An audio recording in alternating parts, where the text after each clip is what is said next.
Mes chers collègues, merci d'être présents là ce soir pour ce conseil exceptionnel.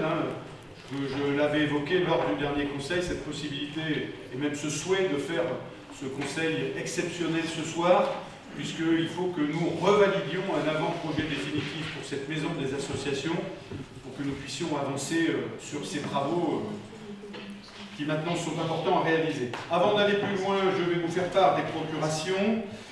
Pierre-Alexandre Ambrogi donne procuration à Anne Roy. Isabelle Gollinet donne procuration à François Sennepin. Michel Laurent donne procuration à Françoise Dubessé. Elisabeth Barge donne procuration à Raymond Grosjean. Valérie Elnamar donne procuration à Christelle Tellière. Martine Joly donne procuration à Frédéric Després. Christian Vlek donne procuration à Claude Chauvet. Et M. Grèze donne procuration à M. Desmond. Avant d'attaquer ce conseil, on avait eu une question notamment lors de la commission qui s'est réunie il y a 15 jours, et notamment une question de la part du groupe Bellerive Autrement sur les économies d'énergie qui étaient liées à l'isolation d'un bâtiment, on en parlera tout à l'heure, l'isolation d'un bâtiment comme le bâtiment de la maison des associations. Alors, je crois qu'il faut qu'on fasse deux différences, et c'est la raison pour laquelle je vous donne deux chiffres. La première, c'est en 2022, nous étions encadrés dans le cadre d'un contrat qui nous protégeait tout particulièrement, et nous n'avions à cette époque-là pas vécu l'inflation que nous connaissons aujourd'hui. Le coût énergétique de chauffage pour la maison des associations en 2022 était de 19 500 €. On en parlera tout à l'heure. L'objectif des économies d'énergie dans le cadre de la rénovation énergétique des bâtiments publics, dont la maison des associations, on va chercher à atteindre les 40% d'économie. Et donc, en 2022, nous aurions pu prétendre à 7 800 € d'économie. En 2023, bien évidemment, la donne est totalement différente, puisque là, le coût énergétique pour la maison des associations est multiplié par 3, donc à 60 000 €. Et nous aurions pu, en 2023, si notre bâtiment avait été isolé, économiser 24 000 €. Donc, ce qui veut dire que même si nous revenons à un trend de tarifs normaux tant sur l'électricité et sur le gaz, on s'aperçoit que quand on parle d'isolation énergétique et quand on associe derrière l'argent sonnant et trébuchant, eh bien l'économie est non négligeable. Et je vous laisse imaginer cette même économie multipliée sur l'ensemble des bâtiments publics, puisque je vous rappelle que dans les grands projets 2023, il y a cette étude qui est lancée par la mairie de Bellerive, maîtrise d'œuvre qui va commencer, qui a déjà démarré, le travail est en train de se faire, et nous aurons les résultats en décembre de cette année, où nous pouvons prétendre à aller chercher 40% de réduction sur l'ensemble des bâtiments publics. Avant d'attaquer ce conseil, puisque je sais que c'est une interrogation de bon nombre de conseillers municipaux sur l'importance de la vidéosurveillance. Et ce que peut permettre la vidéosurveillance. J'ai été informé par notre police municipale cette semaine que grâce à cette vidéosurveillance, eh bien, on avait un certain nombre de résultats. La vidéosurveillance a été sollicitée à 17 reprises pour des demandes d'enquête. Et si je prends un exemple très concret sur les 10 derniers jours, la relecture a permis d'identifier le véhicule d'un individu recherché pour tentative d'homicide volontaire, très dangereux et armé, affaire d'ailleurs qui avait été évoquée dans le code de la montagne. Elle a permis aussi de résoudre une affaire de vol de plusieurs scooters sur la commune, qui ont été retrouvés cette semaine, mais aussi d'identifier les auteurs de rodéo, sur ce qu'on appelle malheureusement maintenant le kilomètre lancé, c'est cette avenue qui dessert la boucle des îles. Donc vous voyez, sur ces 10 derniers jours, on a 3 affaires qui ont pu être élucidées grâce à la vidéosurveillance. Mais comme je vous le disais, on pourra vous donner des chiffres en fin d'année sur les résultats grâce à cette vidéosurveillance. Je vais vous demander d'approuver le procès-verbal de la séance du conseil municipal du jeudi 23 mars. Est-ce qu'il y a des questions, suggestions, réactions par rapport à ce procès-verbal? Oui, M. Bonjour. Oui, donc j'ai envoyé un courrier à M. Giraud, j'espère qu'il vous l'a transmis, comme il me l'a dit, mais je suis, comme vous pouvez tous le constater, dans les délibérations du conseil municipal précédent, il n'est pas fait mention d'un quelconque vote sur le plateau Cavie, où nous nous serions donc opposés au plateau Cavie, aussi bien naturellement Bellerive, que mes collègues de l'opposition. Donc bon, c'est vrai que vous l'avez marqué sur le magazine municipal, dans la tribune politique, et quand même je suis très surpris de cette chose-là. C'est une erreur, oui, d'accord. Vous avez un courrier en réponse, et je vous ai fait la réponse, bien évidemment. Non, mais vous m'avez fait la réponse, mais voilà, je tenais quand même à le dire sur ce conseil municipal, parce que certes, vous avez fait la réponse, mais on n'a pas fait de débat sur le plateau de Cavie, on va le faire. J'étais content d'ailleurs qu'on le fasse aujourd'hui, mais quand même, c'est un bulletin qui est diffusé dans toute la population belrivoise et qui fait apparaître que nous nous serions opposés à la vente de ce plateau. Certes, je l'ai fait au CCAS, pour d'autres raisons. Oui, non, mais il y a eu... Et c'est vrai que je me demande qui relie la tribune. Enfin, quand même, nous, on a que quelques mots d'expression sur ce bulletin. Donc on ne peut pas développer un certain nombre de choses. Vous pouvez développer ce que vous voulez, et en plus, dans ce que vous marquez, c'est faux. Donc moi je suis quand même, enfin franchement j'étais très en colère sur cette chose. Non mais je peux parce que je veux dire, comme vous allez rectifier certes, mais enfin... Oui, on va rectifier, ça sera lu par les mêmes gens. Voilà, mais le mal est fait. Ça sera lu par les mêmes gens. À un moment donné, vous diffusez de l'information qui est fausse, oui, et ça pose problème. Enfin moi je me dis que ça pose problème. Enfin, je ne sais pas qui relit, qui écrit, mais quand même, à un moment donné, c'était pas si vieux ce conseil municipal, et franchement j'ai été vraiment... j'en ai tombé des nues, quoi, parce que je me suis dit, non, mais comment c'est possible? Encore une fois, on pourrait polémiquer, polémiquer pendant 3 heures si vous avez envie.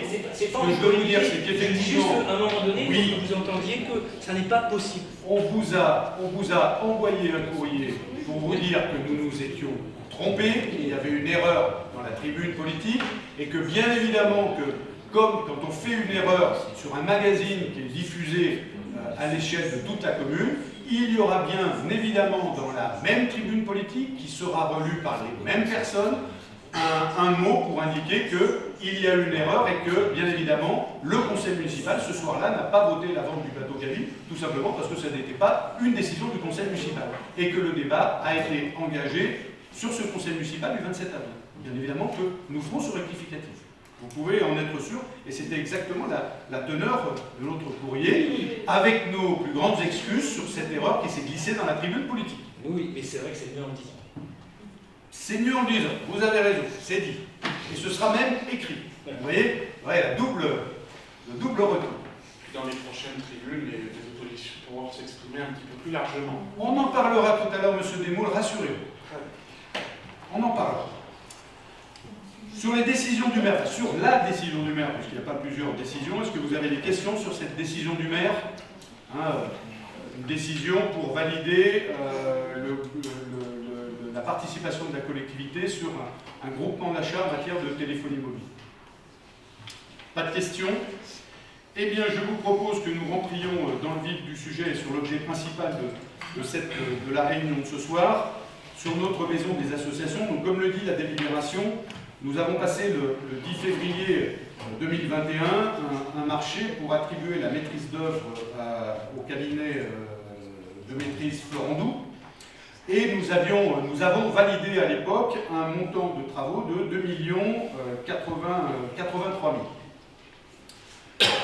On a d'ailleurs passé à cette occasion un avant-projet définitif en juin 2022, où là déjà nous avions constaté par rapport à l'engagement et aux prévisions que nous avions fait en 2021, un dérapage. Et rappelez-vous, j'avais d'ailleurs, le conseil municipal est retransmis, tout le monde pourra bien évidemment le retrouver, j'avais demandé quitus au conseil municipal, qu'est-ce que nous faisons si les travaux dérapent de cette envergure, et nous avions tous validé qu'il était de bon sens à un moment d'être vigilant et de rester au plus proche, en tous les cas dans un niveau d'inflation raisonnable, entre 5 et 7%, pour moi c'est ce qu'on appelle le raisonnable, pour les travaux de cette maison des associations. Et déjà à 2 366 000, nous étions dans un dérapage. Il se trouve qu'entre-temps, à l'époque, en 2022, nous avions engagé des travaux, et en premier lieu la toiture, Le 4 juin, nous avons connu un phénomène climatique dans la communauté d'agglomération et en particulier à Berry, où nous avons eu 100% des bâtiments publics qui ont été touchés par cet événement climatique. Et nous avons délibérément arrêté les travaux de rénovation de toiture de la maison des associations pour aller restaurer avec les mêmes tuiles notre école Marx Dormois, puisque nous avions décidé dans un conseil de crise que nous devions donner priorité à la rénovation de nos écoles pour nous permettre d'accueillir les enfants et les familles dans les meilleures conditions dès la rentrée. Ce qui fait que ça a engagé et entraîné un retard supplémentaire sur la réalisation de la maison des associations. Et comme je voulais que sur ce dossier nous soyons le plus transparents possible, nous avons bien évidemment, comme je sais et vous le savez toutes et tous, que les choses vont très vite en matière de tarifs dans une période très compliquée sur le plan de l'inflation, nous avons refait faire une étude par le cabinet d'architectes et je voulais que nous validions ensemble cette nouvelle étude et ce nouvel avant-projet définitif. Nous avons intégré à l'intérieur de ce nouveau projet un certain nombre de choses, des priorités, c'est ce que vous avez dans votre dossier, des tranches fermes et des tranches optionnelles. Les tranches fermes, c'est un peu pour répondre à la demande que vous nous aviez fait, Monsieur Desmoules, qu'à un moment on arrive à définir en argent sonnant et trébuchant qu'est-ce qu'on gagne avec les économies d'énergie. On le voit aujourd'hui, on est sur des économies à 20 000 €, ce qui veut dire qu'on peut facilement et imaginer accepter un dérapage. Vous le voyez sur cette tranche ferme, on va parler d'isolation, on va parler d'accessibilité, isolation thermique de la façade, changer des huisseries et changer le système de chauffage. Et nous sommes en gros sur une tranche ferme qui est évaluée à, je ne vois pas les chiffres, 1 500 000 €. 538 000 €. Et une tranche optionnelle qui est de 900 000 €, 968 000 € de mémoire, qui va consister à la rénovation du bâtiment intérieur. Donc, ce que nous allons faire dans un premier temps, et c'est ce que nous voulons proposer, c'est de valider cet APD, et de valider l'idée que nous fassions faire les travaux d'isolation thermique. Je vous le dis, malheureusement, la maison des associations ne rentrera pas dans le dispositif de rénovation des bâtiments publics, puisque le projet était engagé avant que nous engagions cette vaste démarche de rénovation des bâtiments publics. En tous les cas, on va chercher à travers ce projet exactement la même philosophie.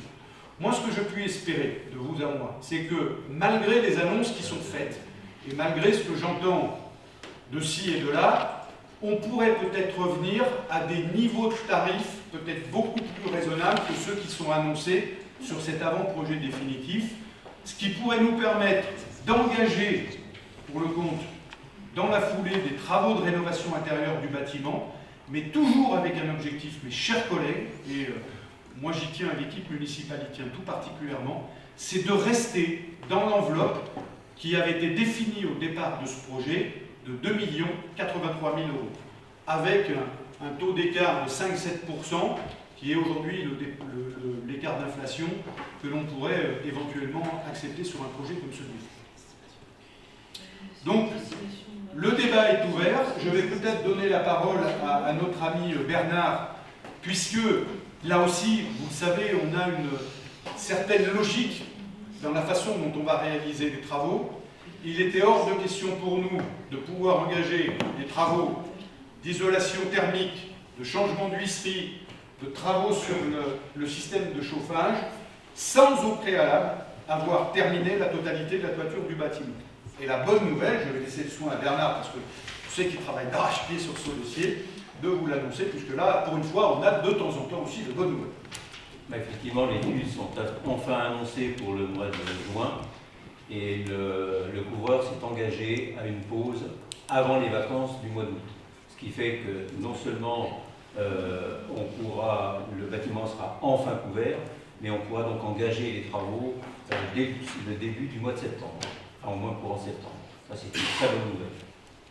Ce qui veut dire que pourquoi ce conseil extraordinaire justement sur ce sujet de la maison des associations, si nous validons ce soir l'APD, ça veut dire que ça nous laisse la possibilité, dès la semaine prochaine, de lancer des appels d'offres et éventuellement de se mettre dans la logique des travaux énergétiques dès le mois de septembre ou le mois d'octobre.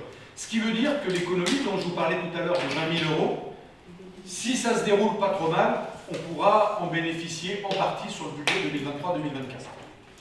Voilà tout l'objectif aujourd'hui de cette réunion de ce soir, de valider cet APD pour que nous puissions enfin lancer des travaux de rénovation, en tous les cas dans un premier temps, de rénovation énergétique, d'isolation et de système de chauffage de notre maison des associations.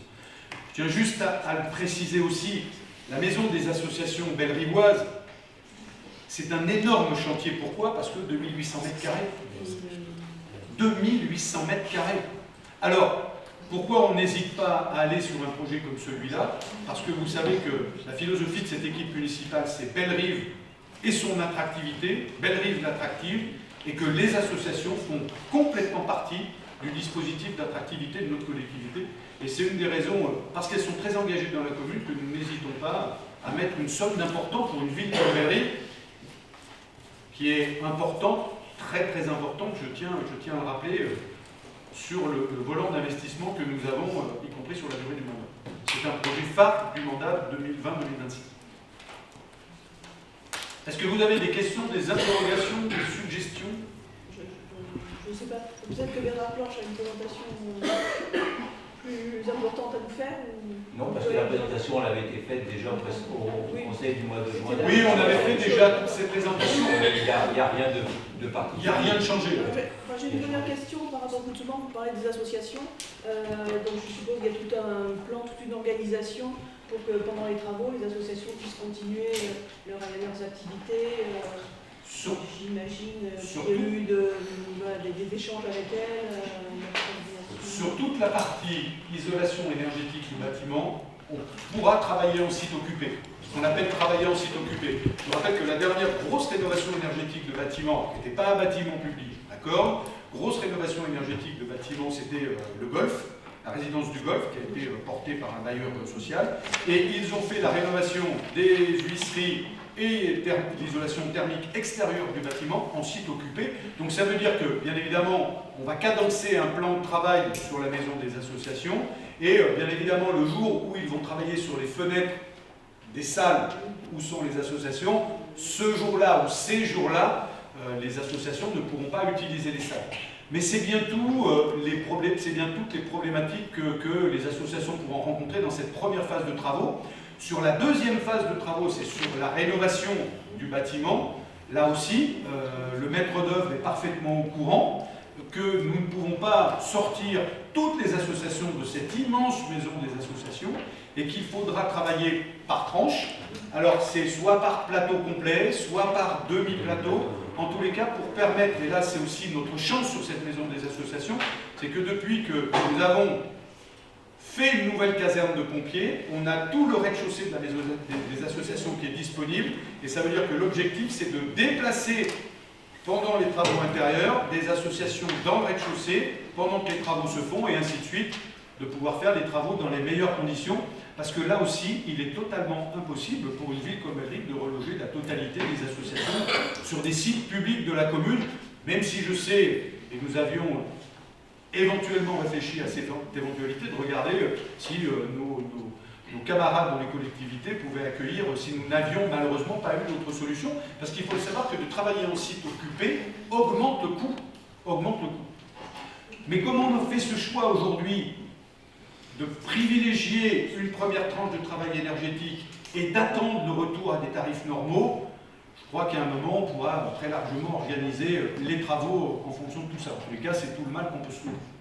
Oui, une petite précision quand même dans l'estimatif que vous avez. En lot numéro 12, ce n'est pas un ascenseur, je précise bien, mais c'est un élévateur dans le style de celui de la mairie. Non, c'est important. C'est important. Pardon.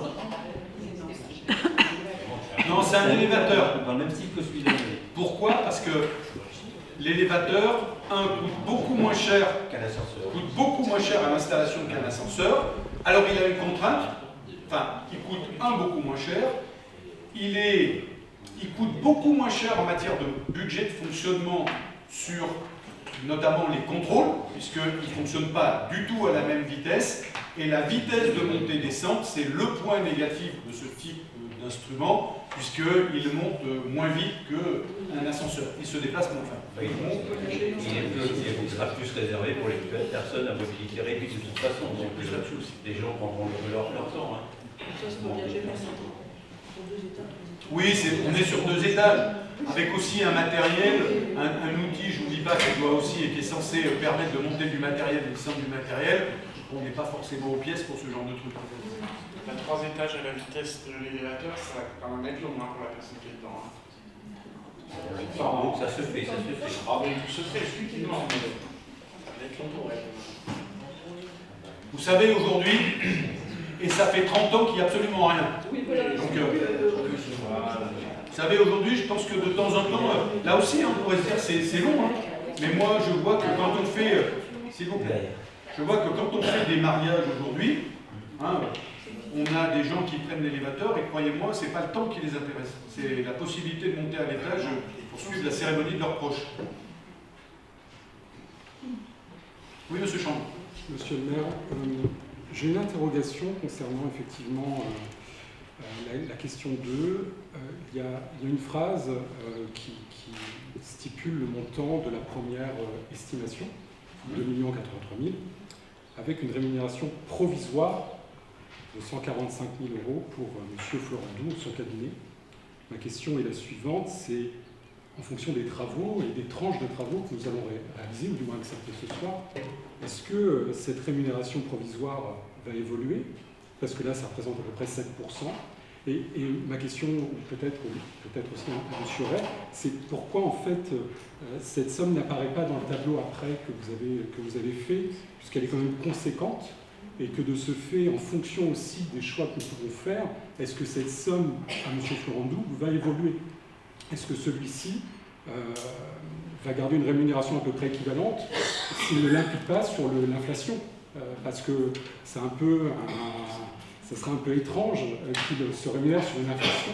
Donc en fait, c'est ça ma question. Je ne sais pas si c'est quelque chose qui est prémédité avec des guillemets, si vous n'avez pas la réponse, ou si M. Florandou vous a parlé de cela. Dans mon propos d'introduction, vous avez noté que, certes, si aujourd'hui on est obligé de suivre des tableaux avec des chiffres et des inflations, l'objectif premier de la collectivité, c'est de ne pas dépasser les 2 083 000 €. Ça, c'est l'objectif. Et je crois qu'aujourd'hui, quels que soient les montants qu'on puisse nous annoncer, et là-dessus, je le dis depuis le début, depuis 2018, quand on définit une enveloppe, je ne dépasse pas l'enveloppe. Encore une fois, les avenants, comme on a pu le faire à une époque, ne se feront pas à Bellerie. Je vais vous prendre là aussi un exemple très concret dont j'ai parlé dans ce conseil municipal, la rue du Golfe. Rappelez-vous, on avait inscrit sur le budget 2022 la rue du Golfe. L'inflation sur la rue du Golfe avait fait passer un budget de 200 000 à 400 000 €. Ben, comme ce n'était pas possible de le faire, on ne l'a pas fait. Là, pour le coup, je referme le dossier. Et il faut qu'on s'habitue à cette réalité-là. C'est ce que je nous disais, et c'est ce que je voulais valider avec vous, et ce que je vous ai fait, ce qu'on a validé dans le conseil de juin, c'est qu'on est tous d'accord pour ne pas accepter ces dérapages-là, parce que pour moi, je considère ça comme du gaspillage d'argent public. Il y a un moment, il faut se tenir à une règle, et il faut aussi que les entreprises comprennent que ce n'est pas parce qu'on est une collectivité qu'on est prêt à payer tout et n'importe quoi. Donc là aussi, l'objectif, et je m'y tiendrai, et nous nous y tiendrons, c'est de rester dans l'enveloppe qui est définie par le budget que nous avons défini sur un plan pluriannuel. Alors on pourra avoir un dérapage de 5-7% que je peux entendre, et l'architecte, je parle sous le contrôle de Sébastien Giraud, sera rémunéré par rapport à l'enveloppe finale des travaux. Mais du coup, pour rajouter à ces 2 500 000, voilà, le montant des honoraires de l'architecte. Oui, ça n'apparaît pas dans le tableau. Oui, de toute façon, c'est un pourcentage. C'est un pourcentage que si on allait... Oui. Mais il faut les ajouter. Oui, c'est la question des œuvres. Là, c'est l'exonération par l'eau. Oui. Et c'est pas le marché des travaux. Là, c'est l'architecte qui a un marché de maîtrise d'œuvre qui est à part et qui fait l'objet de cette délibération. Ok. C'est pas la même ligne budgétaire. C'est pas la même ligne budgétaire. Est-ce que vous avez d'autres questions sur cette maison des associations? Monsieur Bonjour. Oui, donc, bon, je ne vais pas refaire le débat. Je sais qu'on l'a fait déjà d'autres fois. Vous regrettez qu'on ne soit pas assez ambitieux sur ce projet, qu'on ne mette pas. Parce que ambitieux sur le projet, on va dire les choses très clairement, c'est 5 millions d'euros. Oui, peut-être, je ne sais pas, j'aurais fallu faire une étude. Mais en tous les cas, donc oui. Oui, sur ce projet, on l'avait fait, puisque moi au départ, rappelez-vous, dans les discussions que nous avions eues, moi dans mon projet, j'étais un peu comme vous, on rase des plateaux, on met des cloisons machin, l'idée c'était d'utiliser les salles, mutualiser les salles, ça aurait été génial de pouvoir faire ça. Sauf qu'il y a un moment... C'est ce qu'il aurait fallu faire. Sauf qu'il y a un moment, encore une fois, 5 millions d'euros dans une maison des associations pour une ville de 9000 habitants, je pense que même une ville comme Clermont-Ferrand ne se permettrait pas ça. Écoutez, ça après, voilà, c'est des choix. C'est des choix.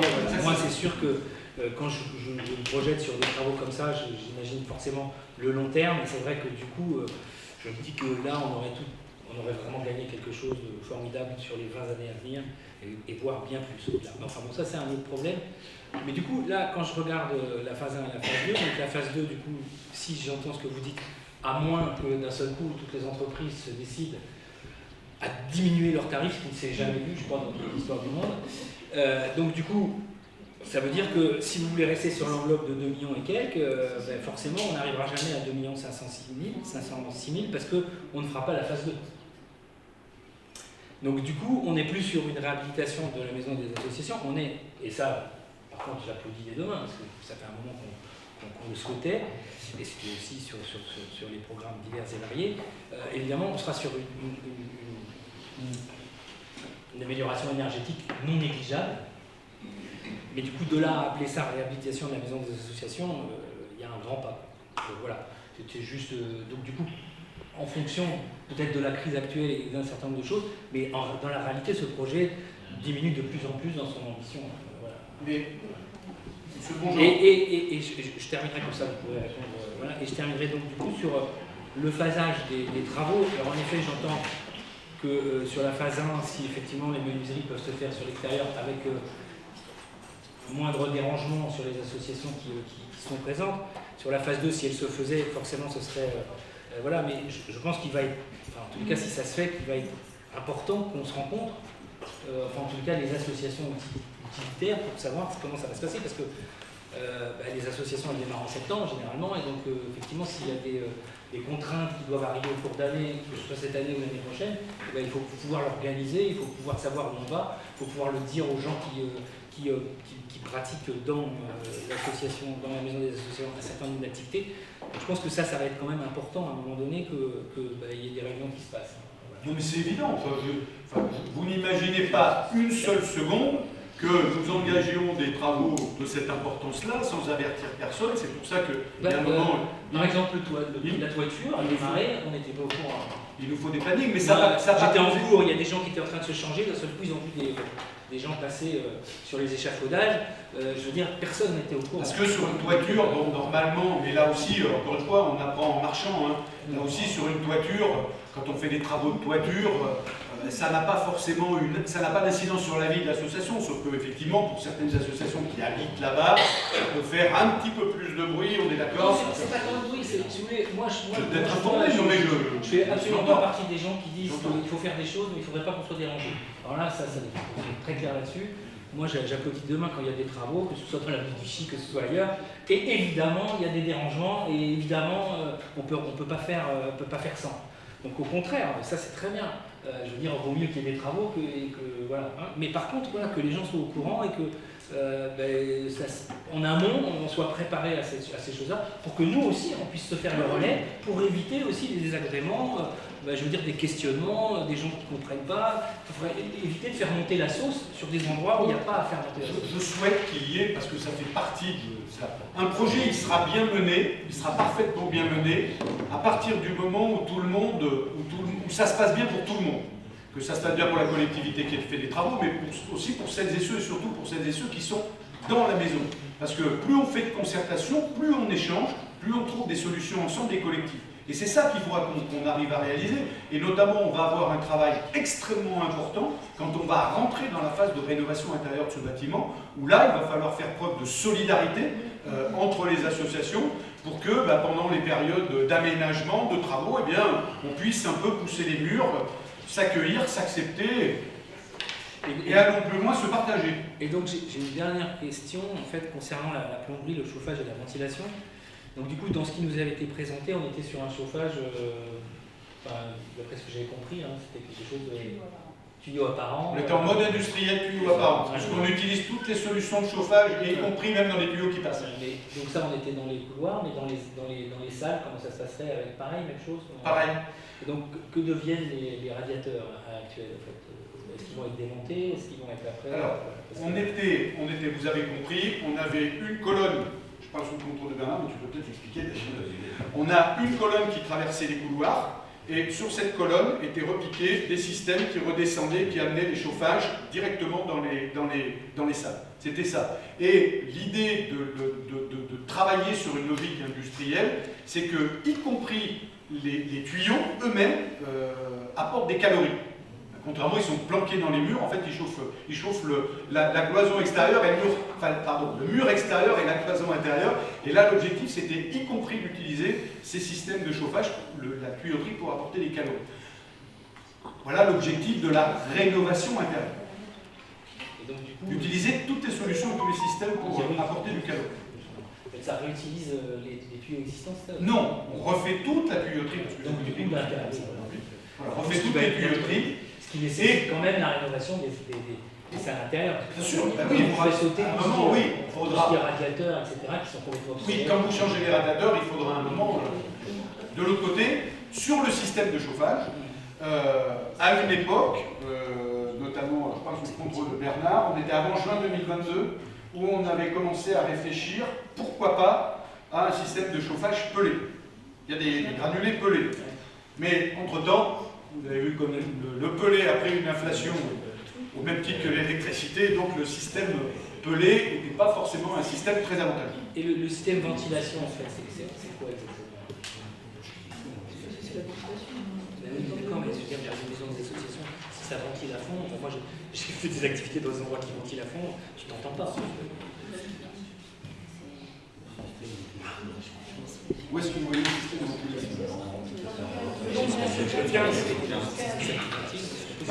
Ventilation, j'imagine que c'est la ventilation obligatoire que vous devez avoir dans des bâtiments. Circulation d'air. C'est pas un chauffage à soufflerie. Non, pas sur une logique de talent. Parce que bon, on a eu ça, Non, on n'est pas là-dessus. On est là sur des systèmes de ventilation, c'est des normes obligatoires pour la ventilation des bâtiments. Et la ventilation des bâtiments, vous le savez aussi bien que moi, plus les bâtiments sont bien isolés, plus ils doivent être ventilés de façon mécanique. Donc comme celui-ci va être parfaitement bien isolé, il faudra qu'il soit de façon mécanique bien ventilé. Donc oui, parfaitement bien isolé, donc sur tout ce qui est mur fissuré, tout ça, comment ça se passe? Ça va être traité, hein, en ça va être traité. Ça va être traité en Non, mais je pose la question parce qu'il y a quand même des fissures, il y a quand même. On va doubler avant les réparations, les fissures, quand il y a des micro-fissures, elles sont bien réparées avant de doubler extérieurement. Un bâtiment, avant qu'il soit traité, il faut qu'il soit hors dehors d'air, de toute façon, ça commence comme ça. Mais je reviens, et vous voyez, ça m'a interpellé votre réflexion. Tout à l'heure, vous disiez, ça fait un moment qu'on le demande. Ça fait un moment Ça peut échapper que je n'ai jamais été au pouvoir. Oui, vous étiez un moment dans l'équipe de majorité, M. Bonjean. Pas du tout, vous savez très bien. Ouais. Pas du tout. Non, mais c'est des sujets qui ont pas. Vous voyez, c'est des sujets qui n'ont pas. J'ai jamais été dans la majorité. C'est des sujets qui. Jamais été dans la majorité. J'étais dans le même conseil municipal que vous, M. Bonjean. Non. C'est pas forcément des sujets qui étaient très d'abord. Je peux vous donner la négociation qui était liée. J'ai toujours mon autonomie. Oui, non, c'est vrai. Non, mais voilà, ce que je veux dire, c'est que moi je suis comme vous, je suis le premier à regretter que malheureusement, à chaque fois, c'est au pied du mur qu'on réagit. On réagit aujourd'hui à l'isolation des bâtiments publics parce qu'aujourd'hui on est contraint. Ce vaste projet de rénovation publique dont je vous ai parlé et sur lequel je vais engager la collectivité bien au-delà du mandat 2026, c'est juste une question de bon sens. Aujourd'hui, rénover des bâtiments publics qui sont terriblement énergivores, c'est pas une affaire d'extrême gauche, c'est pas une affaire de gauche, c'est pas une affaire de droite ou d'extrême droite. C'est une affaire de bon sens. Et c'est pour ça que nous allons y aller. Et comme je vous l'avais indiqué, que nous engagerons la collectivité sur de nombreuses années pour porter ce projet de rénovation des bâtiments publics. Parce que derrière, c'est des économies d'énergie que nous allons chercher, au-delà de l'intérêt environnemental, qui est quand même important, il y a aussi l'aspect économique. Je vous rappelle que les nombreuses économies que nous ferons en matière énergétique, eh bien, c'est de l'argent qu'on réinvestira à très long terme dans notre commune. Donc, bon an, mal an, c'est la collectivité qui reste gagnante de cette opération. Et moi, je suis le premier à regretter, comme on ne s'est pas ou peu soucié des réseaux d'eau pendant des années, dans notre collectivité comme dans toutes les collectivités. Je regardais encore il n'y a pas très longtemps le rapport de l'Agence nationale de l'eau, qui est édifiant. Et notre ville, là-dessus, nous étions les champions du monde avec un réseau d'eau entre Vichy, Cusset et Bellerive. C'est à Bellerive que nous avions le pompon. Depuis 2014, on a engagé un certain nombre de travaux de rénovation qui ont permis d'économiser des centaines de milliers de mètres cubes d'eau. Grâce au changement aussi, l'adhésion au syndicat. Oui, non, mais surtout parce qu'il y a un vrai engagement. Et je puis vous dire on était adhérent au syndicat avant qu'on soit élu. Oui, et on a fait les travaux à partir de 2015. Donc c'est bien, à partir du moment où on a été élu, qu'on a fait 5 millions de travaux, c'était pas avant. Que ce soit noté, c'est à partir de 2015 qu'on a fait 5 millions de travaux. Merci. 2015-2020. Et de même qu'on a engagé des travaux pour faire les économies d'électricité au niveau de l'éclairage public, en changeant les foyers. Il y a encore à faire. Bon, là j'en parle sur le contrôle. Ceci dit, vous avez remarqué que ça Vous avez remarqué que ça nous coûte beaucoup moins cher en ce moment. Elle a continué. C'est la petite touche d'humour. Ça nous coûte beaucoup moins cher en ce moment puisque l'électricité est coupée entre minuit et 5 h du matin. Ça nous fait faire des économies non négligeables. Non, mais on partage. C'est pas une histoire de bataille, on partage évidemment ces choses-là. C'est-à-dire que, évidemment, moi je suis le premier à me réjouir qu'il y ait des rénovations énergétiques, qu'on fasse des économies. Ce que je regrette, moi, maintenant, je ne suis pas si vieux que ça. Ce que je regrette, c'est qu'en fait, on le fait toujours maintenant, et vous venez de le dire d'ailleurs. Finalement, en regardant notre porte-monnaie, on dit pour les Bellerivois, ça sera, et pour la collectivité, ce sera génial parce qu'on va faire des économies. C'est-à-dire que c'est quand même cette foutue économie qui nous dicte ce qu'il doit faire, au lieu que, effectivement, ça fait des années qu'on sait très bien que la calamité, c'était l'urgence climatique. Et c'est d'abord pour ça qu'on doit faire les choses, et pas pour l'économie. L'économie, il retourne derrière, mais c'est d'abord ça. Et tant qu'on continuera à réfléchir uniquement en termes d'économie, on n'y arrivera pas, parce qu'on montrera toujours du doigt ceux qui vont dire, à un moment donné, il y a des combats pour le climat à faire, il y a des combats sur la biodiversité, il y a des combats qu'il faut mener. L'exemple même, j'en ai parlé la dernière fois, on n'était pas d'accord, je le sais. Mais à un moment donné, j'ai aussi changé d'avis par rapport à cette chose-là. C'est le contournement. Vous voyez, aujourd'hui, c'est une vraie question qui apparaît aussi à Castres, qui apparaît sur ces choses-là. C'est-à-dire, est-ce qu'à un moment donné, on est capable d'ouvrir les yeux sur des projets qui datent, qui certes, à un moment donné, peut-être avaient du sens, mais qui aujourd'hui posent problème. Et donc, tant qu'on n'arrivera pas à changer de logiciel là-dessus, on ira dans le droit dans le mur. Donc c'est tout. Non, mais de toute façon, vous savez, Monsieur Bonjour, l'histoire nous rattrape toujours. L'histoire, elle nous rattrape sur les mobilités douces. Le Covid a accéléré les mobilités douces. Le Covid a accéléré le télétravail. La crise énergétique aujourd'hui accélère la rénovation des bâtiments publics. Et le prochain enjeu, et on va y être confronté dès cet été dans notre agglomération, c'est l'eau. L'eau. Vous savez comme moi aujourd'hui ce qui est en train de se dessiner. Vous avez vu comme moi les chiffres du remplissage de sacs. Et ça veut dire que vous vous rappelez toutes et tous que l'année dernière, nous avons maintenu un taux de débit dans l'Allier grâce au barrage de Le Sac. Et ça veut dire qu'aujourd'hui, cet été, vous avez vu qu'il fait des températures caniculaires aujourd'hui en Espagne, mais on aura un été certainement à peu près du même ordre dans notre pays, mais dans notre territoire aussi. Et c'est une des raisons, mes chers collègues, c'est une des raisons, on en parlait encore tout à l'heure cet après-midi, puisque nous étions au comité de direction avec les équipes de direction, on a mis une enveloppe d'autonomie énergétique, vous l'avez noté dans le budget, de 180 000 €. Et Dans cette enveloppe, on a prévu une partie de travail sur le photovoltaïque, une partie de travail sur la récupération d'eau.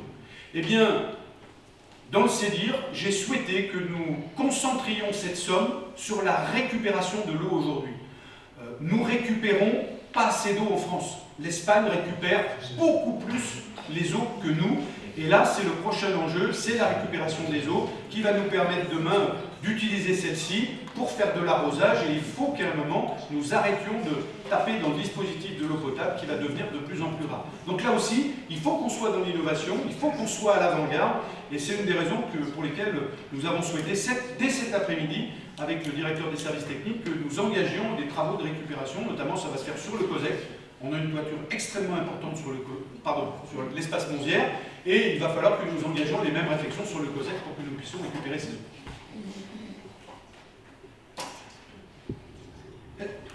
Monsieur Desmond. Déjà, juste une petite question sur le chauffage, parce que pendant la commission, on avait beaucoup parlé des radiateurs, justement, et de robinets thermostatiques sur les radiateurs. Et d'après ce que je comprends là, c'est qu'il n'y a plus de radiateurs dans la maison des associations.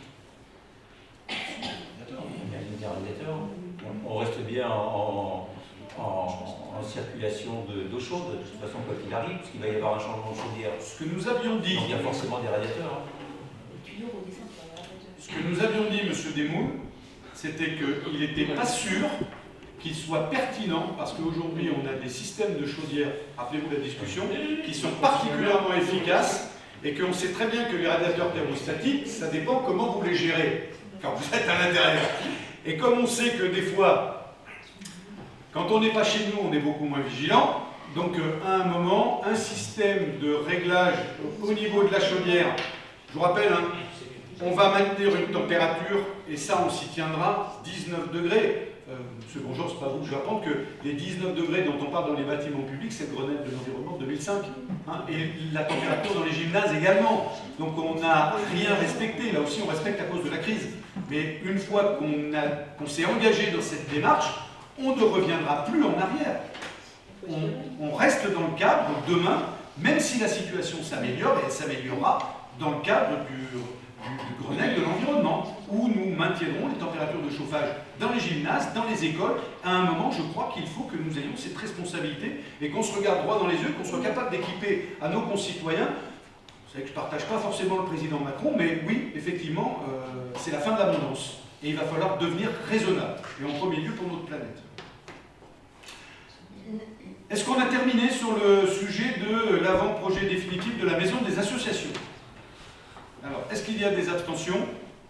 Est-ce qu'il y a des votes contre? Délibération adoptée à l'unanimité. Je vous remercie, mes chers collègues. Deuxième délibération. Qu'est-ce qui la présente, cette délibération? C'était Marie-Estelle. Bon, je vais la présenter, je ne suis pas là. Donc, on a une proposition. Vous savez, on a aujourd'hui un réseau de médiathèques en réseau.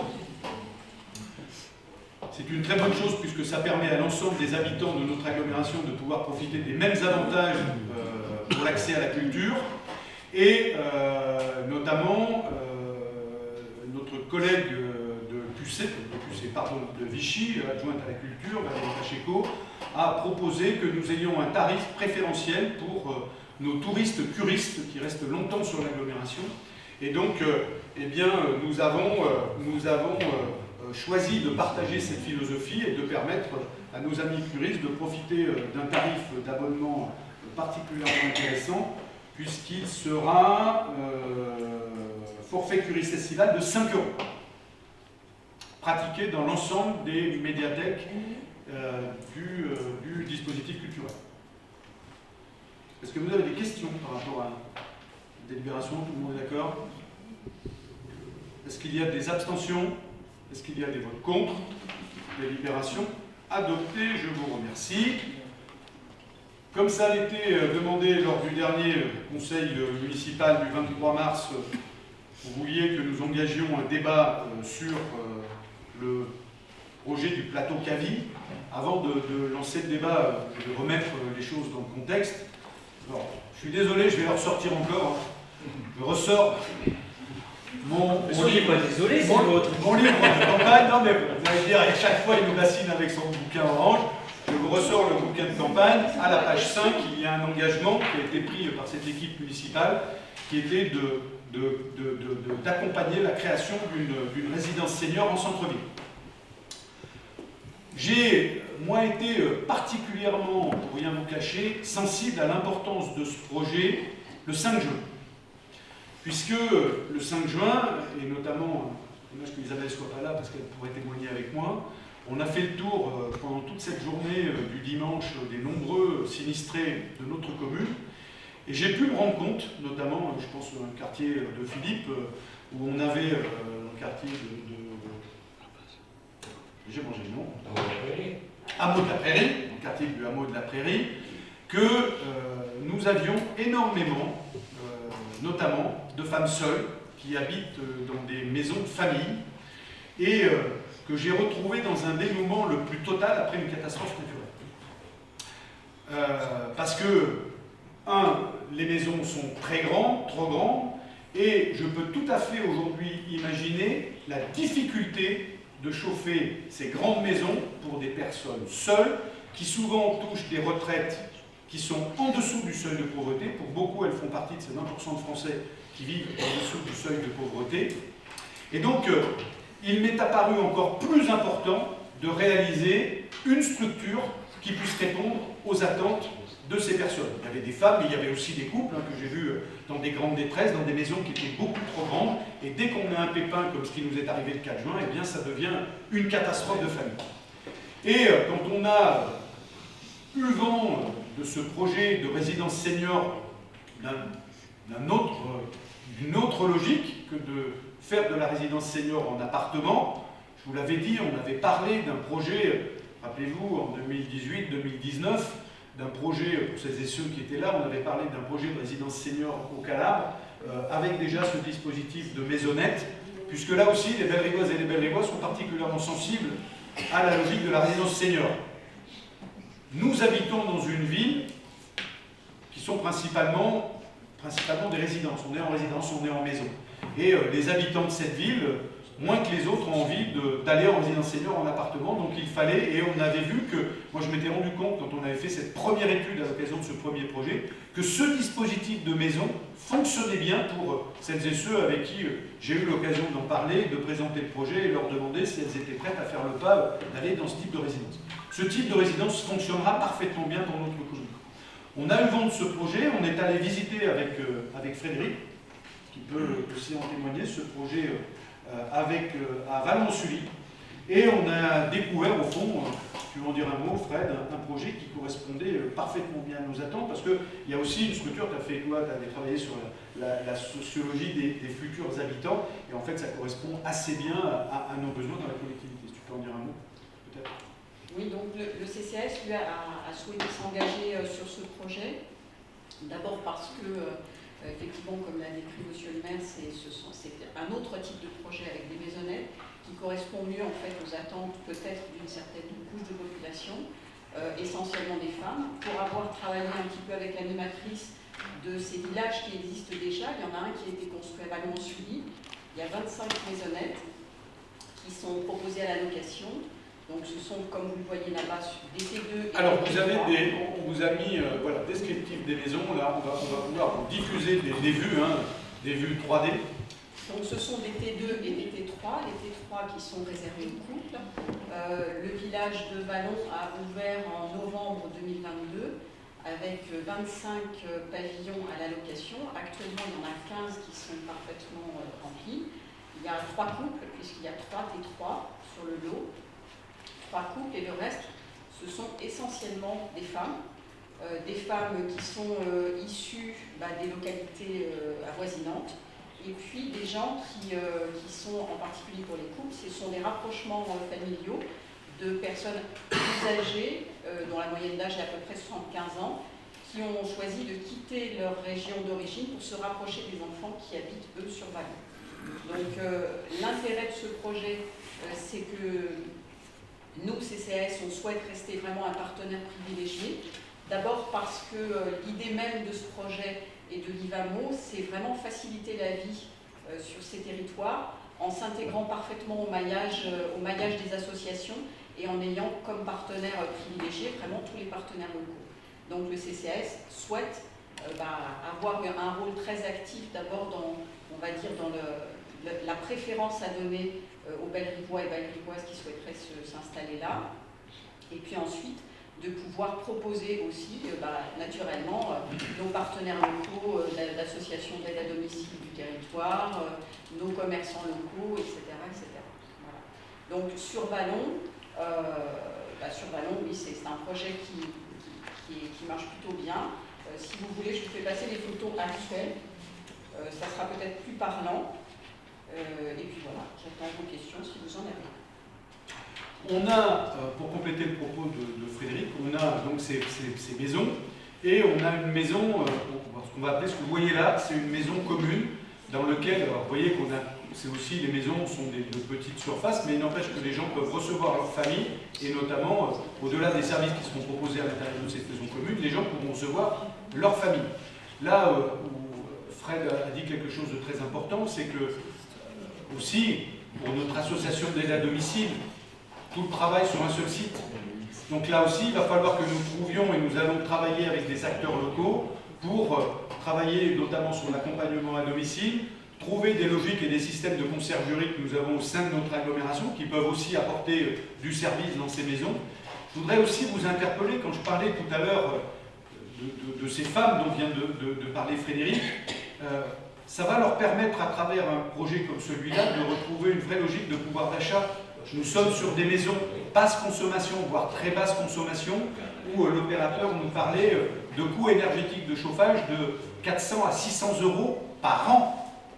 Par an. Donc ça veut dire que non seulement ce projet, il permet, parce que là aussi on est sur un projet de site totalement sécurisé qui est fermé, il y a un gardien, je crois qu'il y aura un gardien aussi sur le site, on est sur un projet sécurisé, rassurant, on est sur un projet qui va permettre aux personnes qui vont vivre à l'intérieur de retrouver des logiques de pouvoir d'achat parce qu'on est sur des bâtiments très basse consommation et on est enfin sur un projet aussi véritablement à destination de nos seniors en plein cœur de ville puisque nous serons à côté d'un de nos cœurs de ville. C'est là où quand je parle de la force de nos 3 cœurs de ville, c'est qu'à un moment, si notre cœur de ville était dans le bas de Bellerive, on ne serait pas sur un projet cœur de ville.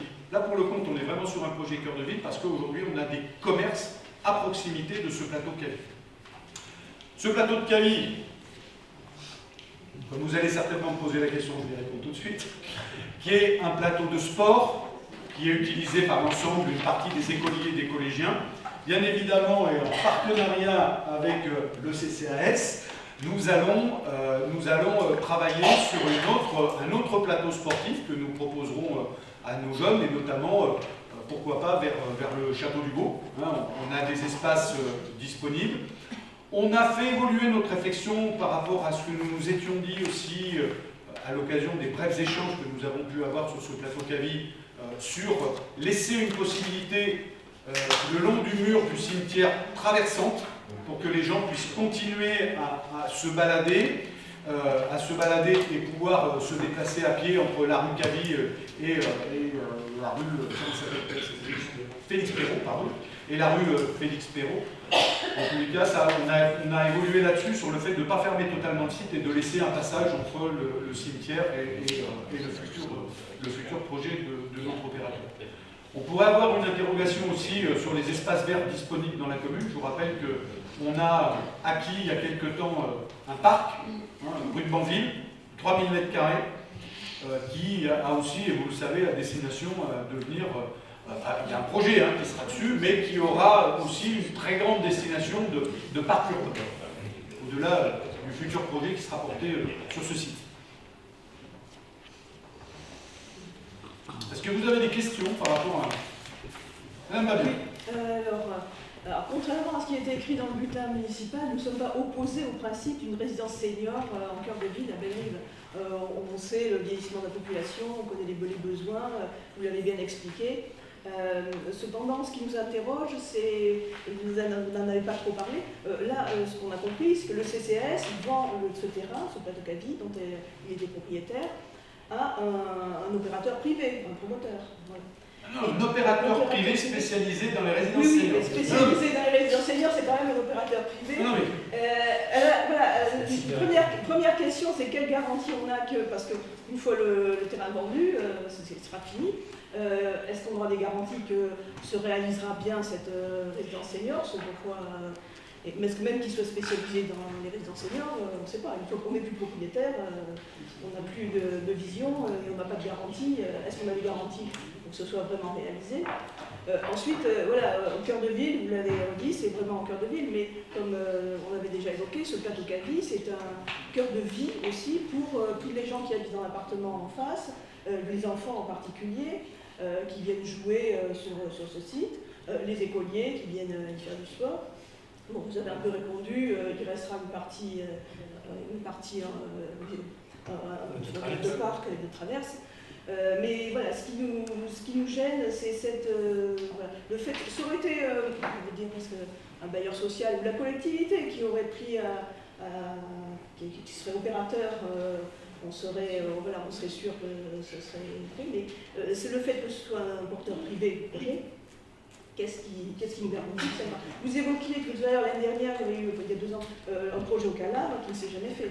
Donc, sauf que là, on n'avait même pas la main sur le foncier. Hein. C'était un projet privé dans lequel on intervenait vraiment comme facilitateur d'affaires et pour une histoire de droit de passage. Vous voyez, on était très modeste dans notre approche. Là où je puis vous rassurer, c'est que dans la signature, même y compris de la promesse de vente, nous avons fait mettre une clause à l'intérieur qui engage l'opérateur avec la collectivité pendant 30 ans. Ça veut dire que pendant 30 ans, il ne peut rien se passer sur le plateau Cavie sans l'avis de la collectivité. C'est écrit, c'est inscrit dans le marbre. Et l'objectif, on aurait dû normalement construire 50 maisons sur la totalité du site, et on s'est dit avec l'opérateur qu'il serait judicieux de faire une première tranche de 25, de regarder comment ça se passe sur les 25, mais ils ont fait des études de marché, il n'y a aucun doute, et peut-être de réfléchir à d'autres formules de résidence senior. Mais le plateau Cavie, pour les 30 prochaines années, est exclusivement tourné vers de la résidence senior. On ne peut rien faire d'autre. On l'a inscrit, et ça fait partie d'ailleurs des conditions suspensives. Je cherchais le mot. Merci Sébastien. Sur votre première question. Sur la deuxième question, sur les enfants qui jouent, écoutez, moi j'y passe très souvent pour voir un peu ce qui se passe sur ce plateau Cavie. J'ai plus vu de gens qui viennent faire du campement que les enfants qui jouent, hein, de vous à moi. Entre parenthèses. Les enfants, alors d'ailleurs au grand regret des habitants, ils jouent plutôt au milieu des immeubles. Pour le compte, soyons très clairs là-dessus. Et c'est parce que aujourd'hui, la vraie activité, elle était sur ce site, et là vous avez parfaitement raison, elle était exclusivement scolaire. Et c'est d'ailleurs une des raisons pour lesquelles on sera à moins de 150 mètres dans le nouveau projet d'aménagement sportif qu'on proposera pour les écoles. Je vous rappelle que les écoles ont aussi un autre plateau sportif à leur disposition, qui s'appelle la halle, une halle qui a coûté quand même assez cher à notre collectivité. Et là aussi, je veux dire, les utilisateurs d'outils sportifs ne sont pas en peine de trouver de quoi répondre à leurs attentes à Belleray. Je vous avoue, on a ce qu'il faut. Par exemple, on a un vrai, et vous avez raison de le remarquer, on a un vrai trou dans la raquette en matière de résidence. Et d'ailleurs, regardez ce qui se passe aujourd'hui. La résidence Maurice Genevoix. La résidence Maurice Genevoix. On a regardé la possibilité de rénover, parce que la résidence Genevoix, on a fait la résidence Genevoix, et puis on l'a laissée. 5 ans, 10 ans, 20 ans, et elle est dans le même état que lorsqu'elle a été construite. Personne ne s'en est occupé. Et aujourd'hui, nous, on a essayé de s'en occuper et de regarder le coût de rénovation de Maurice Genevoix. C'est impossible pour une collectivité. On avait un projet sur le précédent mandat sur vraiment une rénovation de la résidence Maurice Genevoix. François en était loin, on était à plus de 2 millions d'euros. Donc on a abandonné ce projet-là. Et puis effectivement, on a fait de telles découvertes en voulant simplement dire on va faire réviser par exemple les VMC. En fait, on s'est aperçu qu'elles n'avaient jamais été branchées. Donc les dégradations successives, mais ça n'est qu'un exemple. Donc effectivement, là on a une très grosse réflexion sur la résidence Maurice Genevoix, parce qu'on ne peut pas la laisser comme ça, et elle ne correspond plus à la population qui est accueillie depuis de trop nombreuses années, quelquefois depuis le début de la construction. Donc il y a un gros projet, enfin un gros, très grosse réflexion sur cette résidence pour pouvoir monter un projet dessus. Voilà. Je t'en prie, donc c'est important d'avoir cette règle, parce que voilà le public qui gère. Parce qu'à un moment, encore une fois, on construit, et on le voit bien à l'image de nos bâtiments publics, on n'entretient pas. Un opérateur privé, croyez-moi que s'il veut relouer ces trucs, il intéresse que ce soit entretenu. Et on voit bien qu'à un moment, est-ce que c'est le rôle d'une collectivité, d'une mairie notamment, est-ce que c'est le rôle d'une mairie? Pas certain. Il y a plein de sujets comme celui-là, sur le logement. Regardez, sur le logement, on a des logements, on est propriétaire d'un certain nombre de logements dont on ne s'est pas occupé pendant des années. Certains sont fermés et plus loués depuis pas loin de 10 ans. Donc ça veut dire qu'il y a un moment, là aussi, concentrons-nous, collectivités territoriales, sur ce que nous savons très bien faire et laissons la main, on n'est pas gestionnaire de parc immobilier, rien que la logique de recouvrir les loyers. On a déjà du mal à recouvrir les coûts sur la cantine, alors les loyers, je ne vous en parle même pas. Les gens ne payent pas, ils ne payent jamais. Donc vous voyez, à un moment là aussi, on a des bailleurs sociaux, donc ces métiers font très bien ce métier-là. On a des gens qui sont en charge aujourd'hui de proposer des solutions pour nos seniors, ils savent très bien le faire. Faisons confiance à ces gens-là, enfin faisons confiance, travaillons, pardon, excusez-moi du terme, travaillons avec ces gens-là en étant complètement verrouillés, et notamment comme nous le faisons sur un engagement à 30 ans. Et l'opérateur sait très bien qu'il est complètement ficelé avec la collectivité sur un quelconque projet qu'il voudrait le voir porter sur le plateau Cavie, qui a cette destination exclusive autour du senior.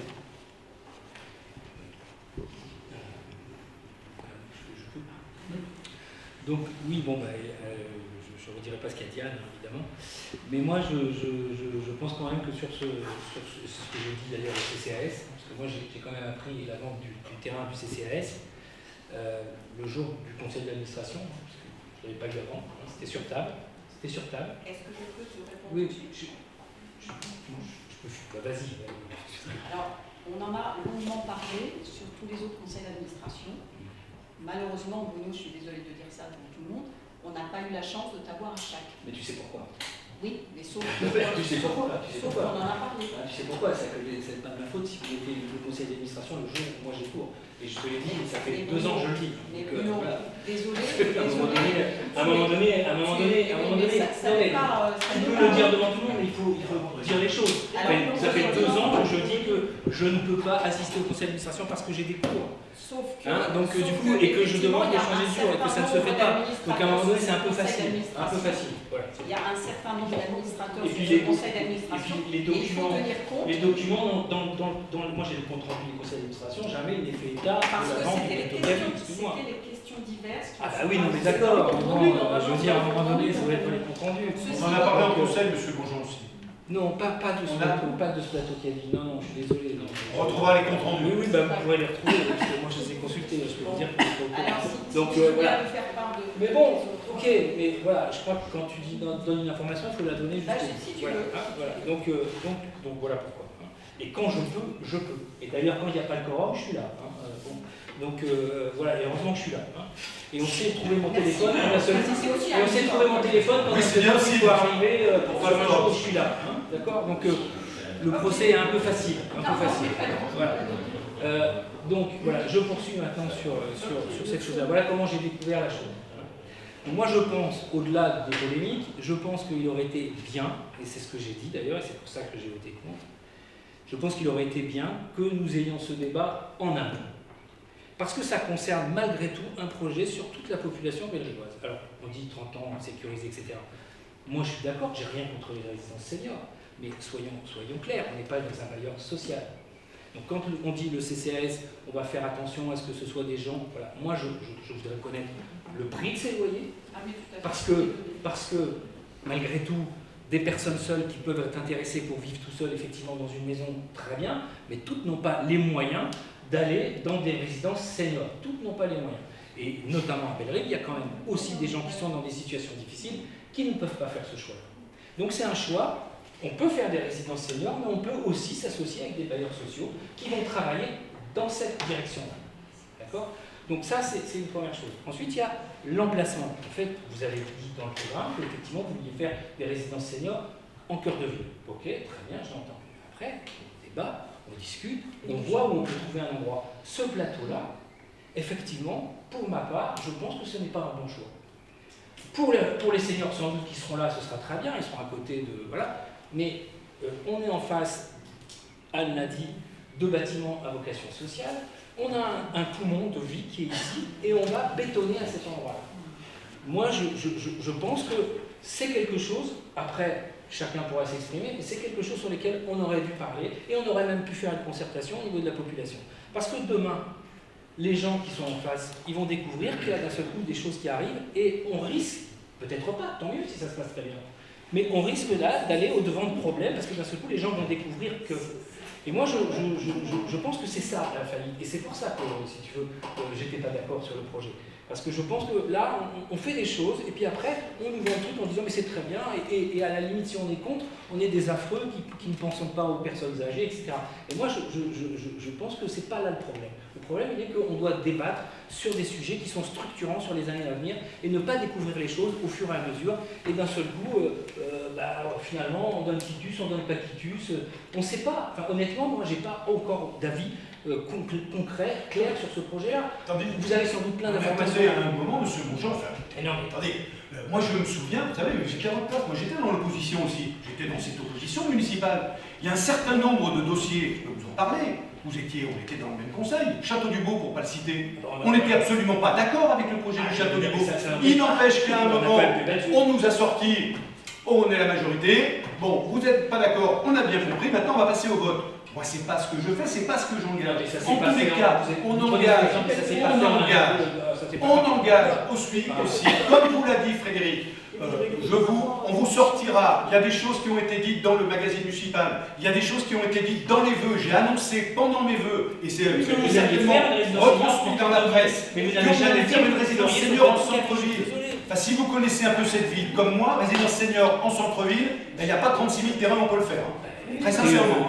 Donc, ça veut dire que, encore une fois, après, j'entends bien qu'on n'est pas d'accord, et de toute façon, c'est ce qui fait aussi la richesse d'un débat, qu'on ne soit pas d'accord sur la destination d'un certain nombre de projets. Vous me dites, bon, ce plateau-là, c'était un lieu de vie, il fallait le laisser à cette destination-là, et trouver un autre emplacement pour les résidences seniors. Ok, moi je dis, il faut qu'on fasse des résidences seniors en cœur de ville. Ben, on n'est pas d'accord sur le truc.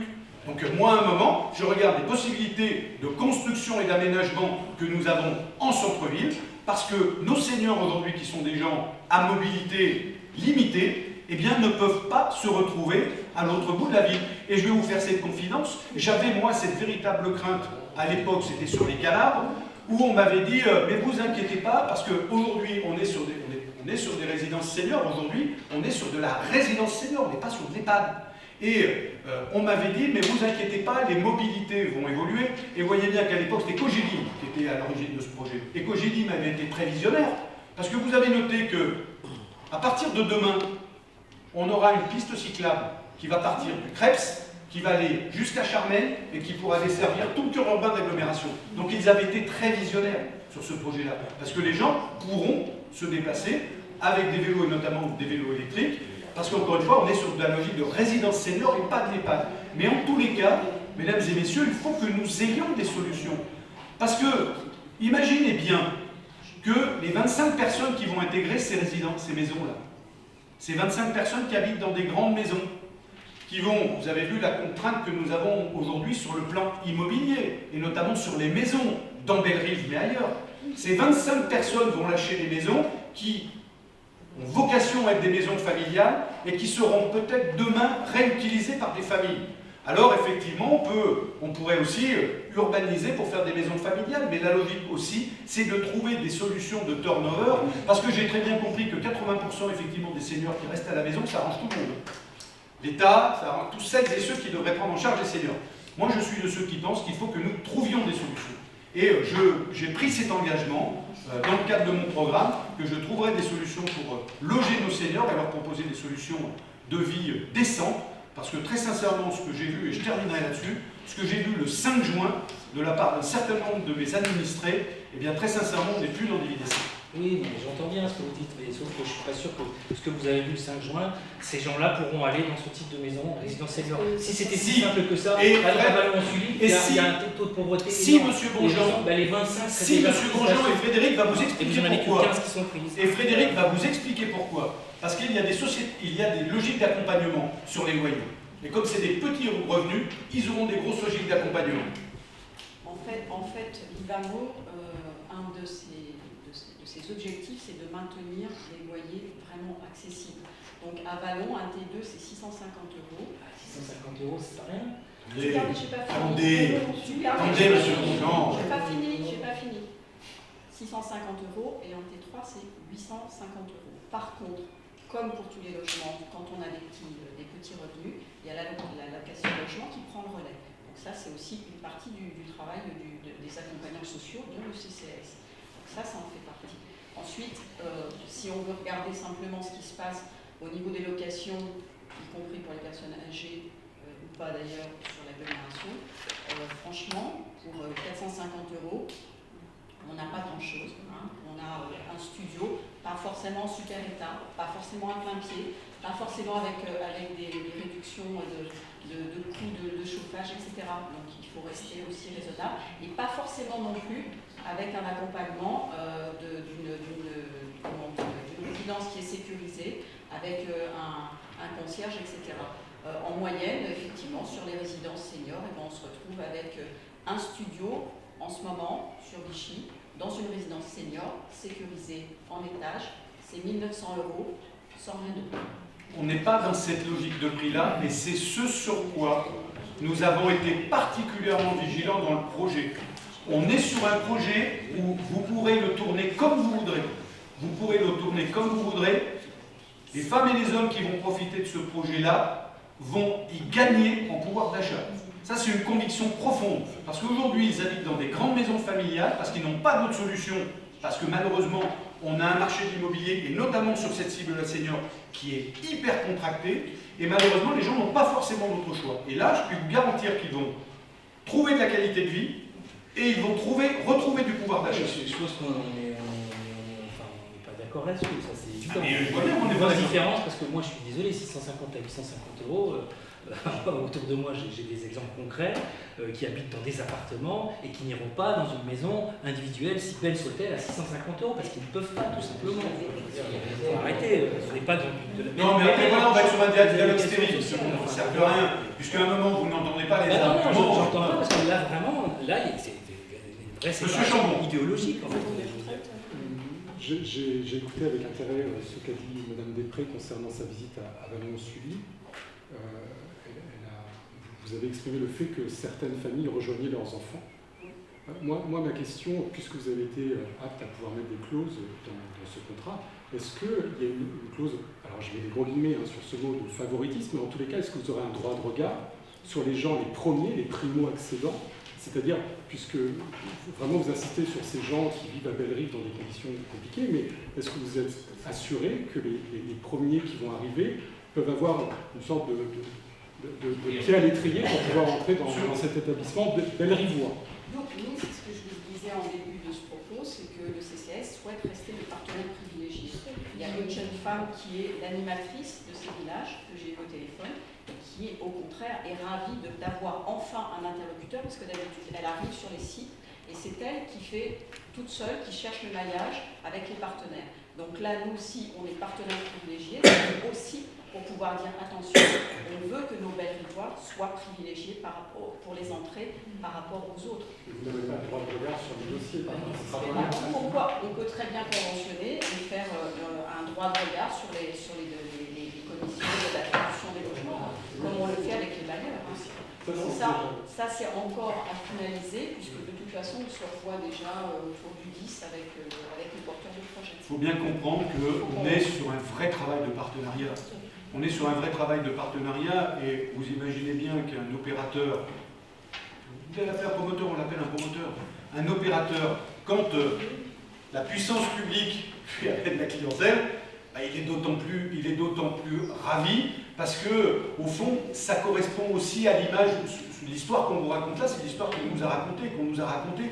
Donc, ça colle à un dispositif Et l'idée, lui, c'est que ça se passe parfaitement bien dans notre commune pour qu'on puisse demain apporter témoignage et dire, ben voilà, on a trouvé un système de partenariat, parce que sur Vallon-Sully, les choses ne se sont pas forcément passées comme ça, parce que c'est une commune beaucoup plus petite que Bellerive, avec un potentiel beaucoup moins important que Bellerive.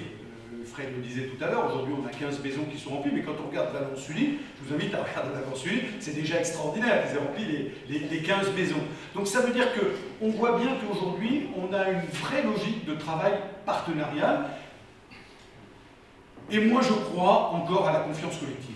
Moi je crois qu'aujourd'hui, il y a des gens qui travaillent de façon saine et sincère sur des projets, notamment sur les projets autour des seniors, et grand Dieu encore heureux qu'on ait des gens qui soient complètement sincères. On borde au maximum, on borde les choses au maximum, mais encore une fois, le projet il est verrouillé, le projet est verrouillé sur 30 ans. Donc si quelqu'un avait une idée saugrenue à un moment de s'engager dans un autre truc, il aurait pu lui dire, bon écoutez, non, moi le projet de 30 ans, ça ne m'intéresse pas, je vais trouver un autre terrain dans l'agglomération ou ailleurs, on ne mettra pas toutes ces contraintes. C'est-à-dire qu'ils ont déjà fait une bonne opération en termes de tarifs pour acheter le terrain. Bah, monsieur Bonjean, enfin, ils ont fait une bonne opération. Comment vous pouvez dire un truc pareil? Vous savez très bien que les tarifs, vous savez très bien, monsieur Bonjean, monsieur Bonjean, vous savez très bien que les terrains sont vendus, évalués par qui? Par les domaines. Donc ça veut dire qu'il y a un moment. Mais c'est le CCAS, bien sûr, c'est évalué par les domaines. On ne l'a pas vendu 100 €, croyez-moi. Vous pouviez très bien le vendre plus cher que vous ne l'avez vendu. À qui? Il y a des promoteurs immobiliers pour bétonner?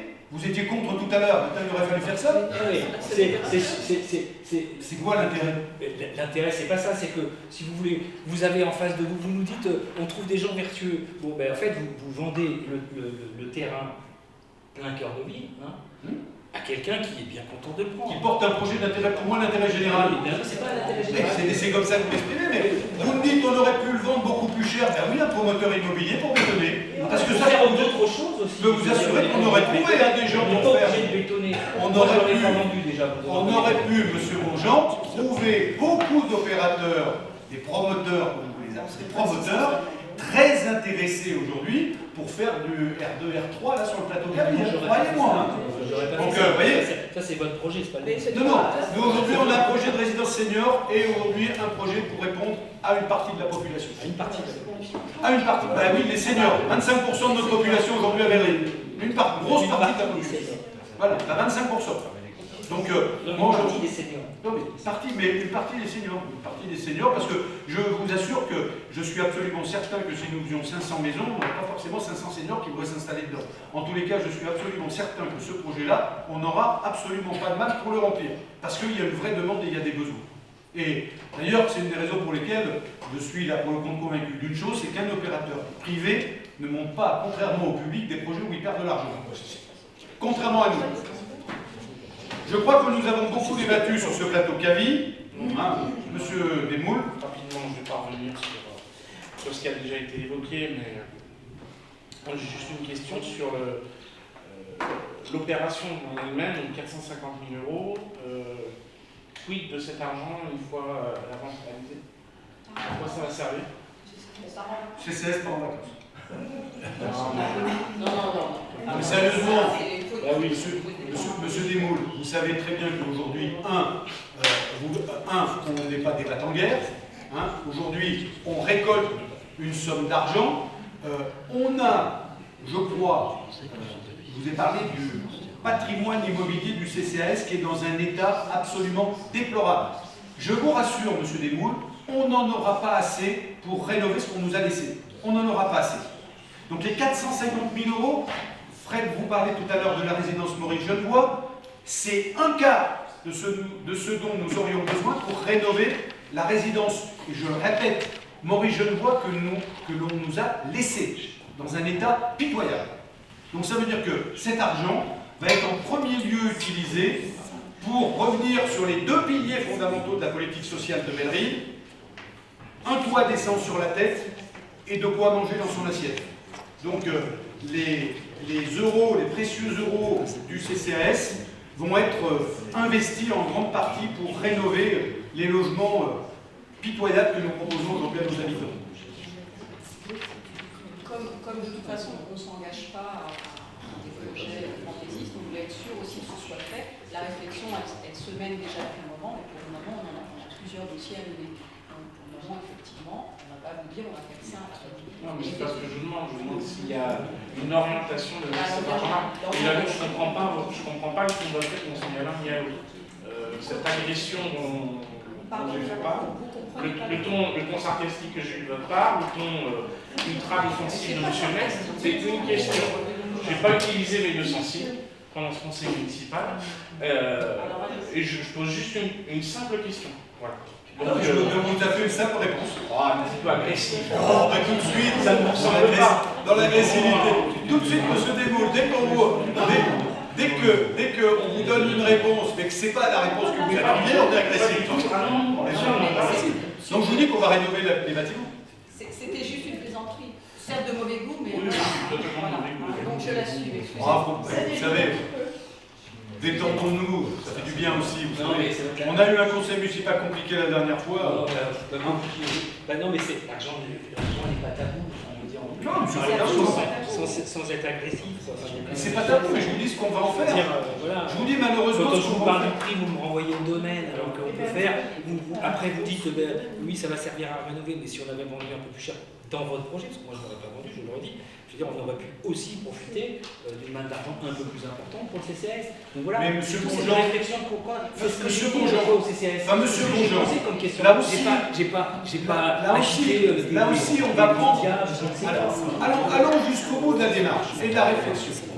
On aurait pu vendre, alors je vous suis, on aurait pu vendre le terrain du CCAS plus cher à un opérateur qui n'aurait pas proposé des loyers à râler pas crête, parce qu'il faut Mais rentabiliser. c'est pas râler pas crête, excusez-moi. Attendez, monsieur Bonjean, laissez-moi aller jusqu'au bout de ma réflexion. Ah oui, allez-y. Exemple de la résidence Orpea. L'Orpea qui a acheté un terrain à peu près de la même surface. Ils l'ont payé plus cher, ça je vous l'accorde. Mais ils ne proposent pas le même service. Vous êtes d'accord? Parce qu'à un moment, pour équilibrer l'investissement, il faut qu'il y ait des rentrées. Et c'est une des raisons pour lesquelles Orpea est beaucoup plus cher. Donc il y a un moment, vous comprenez bien qu'on a intérêt, si on veut être dans des logiques gagnant-gagnant, et encore une fois, tout ça encadré par les mêmes, oui, on n'a pas fait de la promotion immobilière là-dessus. On n'a pas fait de promotion immobilière, je vous confirme. On a vendu au prix. Et parce que ce n'est pas le rôle d'une collectivité, en tous les cas, ou alors dans des cas bien particuliers, quand on vend à des opérateurs qui sont là, excusez, je vais le dire très crûment, quand on le vend à des opérateurs qui sont là pour faire de l'argent, pour faire du fric, eh bien à un moment, on le vend aussi dans les bonnes conditions. Là, on n'est pas sur la même affaire, on est plutôt sur une affaire, encore une fois, je le dis et je le répète, d'intérêt général, parce qu'aujourd'hui, oui, il faut qu'on fasse des choses pour les seniors, il faut qu'on fasse pour les seniors, mais personne ne fait rien. Donc moi, je fais pour les seniors. Cet opérateur, il ne fait pas ça. On va terminer là-dessus, messieurs, dames. Je crois que tout a été dit. Je voudrais, alors, pour une fois, comme il n'y avait pas de questions, vous n'aviez pas de questions, moi j'en avais au moins une. Le tribunal administratif, effectivement, Bellerive autrement a sollicité le tribunal administratif en expliquant au tribunal que la municipalité ne donnait pas suffisamment de tribunes à l'opposition et aux oppositions.